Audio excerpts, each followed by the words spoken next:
I'm alive because of ayahuasca. I am connected, soulful, expanded, and spilling over with self-love, mostly because of the blessing of attending around 1,000 sacred plant ceremonies. But if my intuition proves correct, I will never drink ayahuasca or any other plant medicine again. Why? Because it worked too well. Let me explain. The standard story: ayahuasca saved my life. When I first found ayahuasca, or rather, when she first found me, I was deeply depressed, though I pretended to be the happiest chirpy-ass blonde LA girl you would ever meet. I had paralyzingly painful migraine headaches at least every 2 weeks. I drank alcohol almost every single day, as much as my body could handle. I did drugs most weekends to escape and to feel better, but increasingly, they were making me feel worse. I was fake. I was miserable. I was dying inside and out. In short, I was on a fast track to total self-destruction, but I appeared as though I had the ultimate dream life. I had a famous boyfriend. I co-owned a video game studio. I was interviewed on national television and a major documentary. It would seem this small-town Montana girl had it all figured out. Life was exploding. And I was imploding. But then came ayahuasca. In my first cycle in 2006 in the Amazonian jungle, I woke up to the truth. I hated myself, and I hated my life. That was the most honest realization I had ever experienced. Ayahuasca, also gave me the courage and resolve to do something about all this darkness. I knew I had to change just about every aspect of my life. And that was okay. Because for the first time, I finally believed I deserved to feel better. When I grow up, I'm gonna be an ayahuasca shaman. The changes started the moment I returned to my LA home. Career, friends, boyfriend, house, drugs, alcohol, every part of my world started experiencing the necessary overhaul. And in those 2.5 years of massive transformation, I drank in as many ceremonies as I could afford before I was offered the blessing of apprenticing with a couple of different maestros. In the process of ending the old destructive patterns, I thought I had discovered my life's work, to be an ayahuasquera, a shaman, a curandera, a healer. I gave my all to this process. Every piece of me was committed. I did a total of 5 intensely restrictive and challenging plant dietas that spanned a sum total of almost 3 years. I became an organizer for a very large national ayahuasca community, in which I did all the interviews, production, and aftermath assistance in addition to co-leading ceremonies. I sat in hundreds of ayahuasca ceremonies with the maestros I worked with, guiding thousands of people through preparation, the medicine itself, and integration. It's an unspeakably challenging process, working with these plants. Learning to facilitate. The level to which one must be honest, transparent, strong, courageous, trusting, and disciplined is indescribable. My teacher warned me it would only get more difficult, and that was true, but that only made me more dedicated, more willing to give more of myself. Things are not what they seem. Over the course of a year or two, about a decade after I went throttle, it became abundantly clear to me that my life's path was different than I imagined. I was not meant to lead ceremonies. My attachment to the process almost killed me, in truth, and maybe I'll share those details some other time.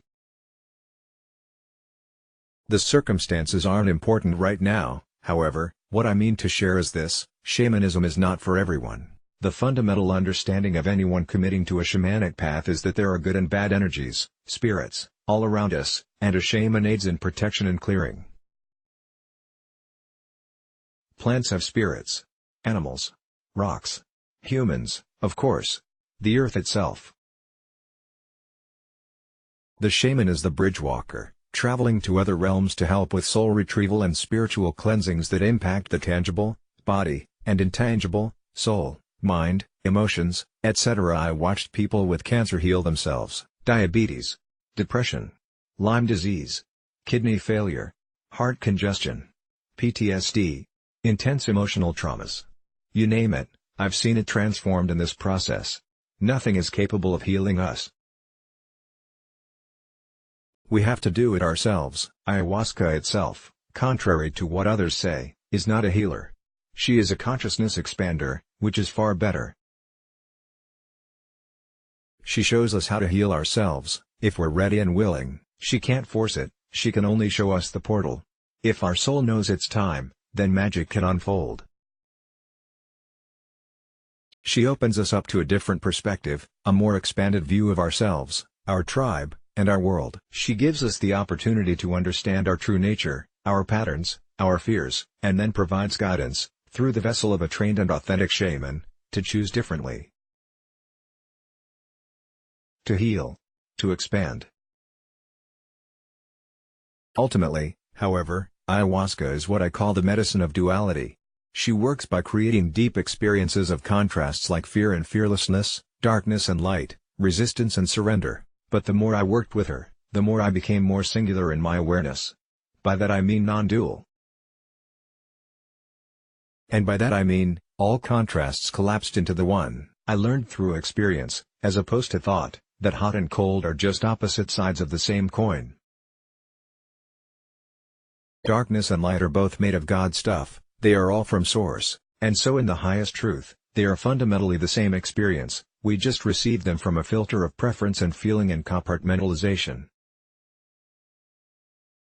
In the true spirit of duality, she also helped me to own the truth of our human experience, that is, our divine, perceived but still very real, separateness. That means going deeper into soul, where pain is undeniable.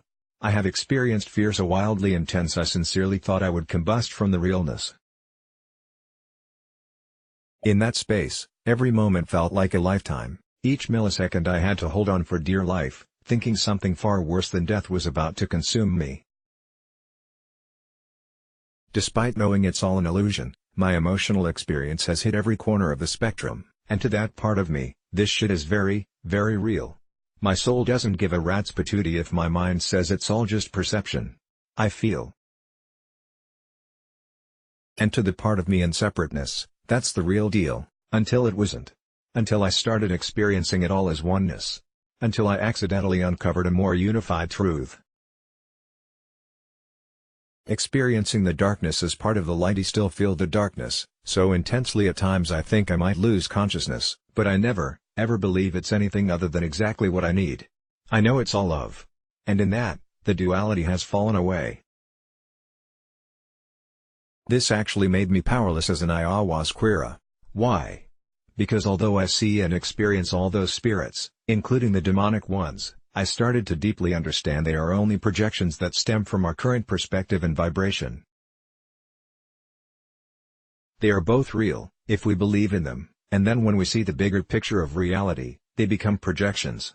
Both real and unreal. The ultimate contrast. The trick of this is, since I don't believe in their existence as entities, and in our fundamental separateness, the tools fell away. They became ideas rather than tangible tactics. Holograms rather than bona fide methods. It became like watching a movie. Yes, I would see the dark energies around a given being, especially while they were being doctored and helped, but I personally could not separate that those entities were simply, or not so simply, there not to torture and maim and harm, but to teach and reflect and assist. Darkness is the bad guy that teaches us our most profound lessons. And since we can't kill the darkness, we might as well turn our curiosity to it and dare to understand. There's nothing wrong here. Except that we think there's something wrong. I stopped wanting to interfere with the beauty of our journeys. I stopped feeling like something was wrong. I stopped believing in the boogeyman. I stopped knowing how to combat the darkness because I realized that darkness is there to teach us our lessons. Yes, it fucking sucks to have illness and disease and paralyzing fears, pain and loss and separation and drama and OMG there's so much suffering in this world. But none of this is an accident. These are gifts that we must hone, integrate, understand, and love before we can transcend them. The only way out is through. As ayahuasca would tell me, you can hide kid, but you can't run. Shadow is part of self. Self is part of all. There is nothing to fix, only to listen to. Only to understand. To sum it up, I learned to accept everything as perfect. And since I saw someone's, and my own, disease as an aspect of soul, as an opportunity to heal and expand and grow, I no longer felt being a healer was my calling. Outside of duality, there is nothing to heal. I was out of a job. I had been divinely duped. Getting dumped by ayahuasca, in her infinite wisdom, pushed me out of our relationship. She basically dumped me. She dumped me hard. But as I recovered, I discovered what is always true. That was a supreme, ridiculously awesome gift. It was not done to me, this dismantling of identity, it was done for me. And so, despite once dedicating my entire life to ayahuasca and plant medicine, despite giving up everything to do this work, despite tattooing the plants and animal totems all over my body, I am personally done with shamanism. Or am I? Life is always of contrasts. In truth, I am done with my old identification with shamanism. I had to do the let go of something so a bigger vision can materialize trick. I once thought that there could be nothing bigger or more rewarding than helping people ease their suffering. As usual, I was wrong. Understanding suffering, not eradicating it now, I am taking all that profound learning, all those nights of terror and breakthrough and bliss and duality, and embarking on two journeys, duality again, 1, deepening my own relationship to soul. Doing my best to own that I am only a vessel of divinity, that I don't know shit, that everything I go through, especially my suffering, the part I resist the most, is a gorgeous blessing, and that the intention of learning and expanding is all there is, because it all leads to love. 2, guiding others through the uncharted territory of soul. Helping whomever is called to work with me to know themselves, and thus the entire experience of consciousness, in a more whole and complete way. Whether they are working with ayahuasca and the master plants or not, I am overjoyed to help people understand their true essence, their eternal nature. That everything is both real, and not real. That we are both mortal, and immortal. I am not doing this by leading ceremonies. I have chosen instead to be the before and after guide, as that is where I can stay in my integrity. But let me make one thing very clear, this is my personal journey with ayahuasca. She taught me the secrets of the universe, and then disengaged from our union. This is not to say that others can't have the exact same realization and be a stronger shaman for accessing the non-dual state. That just wasn't my destiny. I wished with all my being that I could have it all. I was so attached and in love with being with her. But she and my soul had other plans, and I am honoring that completely. Knowing all is perfect does not by default make you a defunct shaman.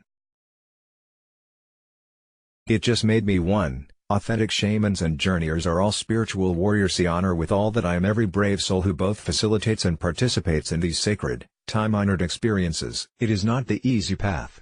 It can be, and often is, the most rewarding experience of one's existence. I am humbled and overjoyed to be the cheerleader. To guide the before and after, to help in the unraveling, to the connection to truth, to a deeper understanding of self. And most importantly, to a more complete experience of love of self, others, and the whole cosmic multiverse. And that means loving our shadow, which in its most complete form means loving death. So thank you, ayahuasca. With all that I am, and all these tears I cry for you now, I honor you, I adore you. You'll be Mamacita to my soul for all of eternity. I will miss our crazy ceremony times together. More than I can express. It seems impossible that one could grow out of and away from you, but such is my truth. But to watch others experience the unique messages you have for them, it's like being with you myself, repeatedly, in a continuous stream of truth and love. Go forth and find your own truth. If you are called by her, answer. If you are called again, keep answering. It will be the journey of lifetimes. But if it ever feels complete, do not take offense. All we can do is be true to our own soulful awareness. That's love. And love really is all there is. This story was originally published on Afterlife.Coach. Let's block ads. Why?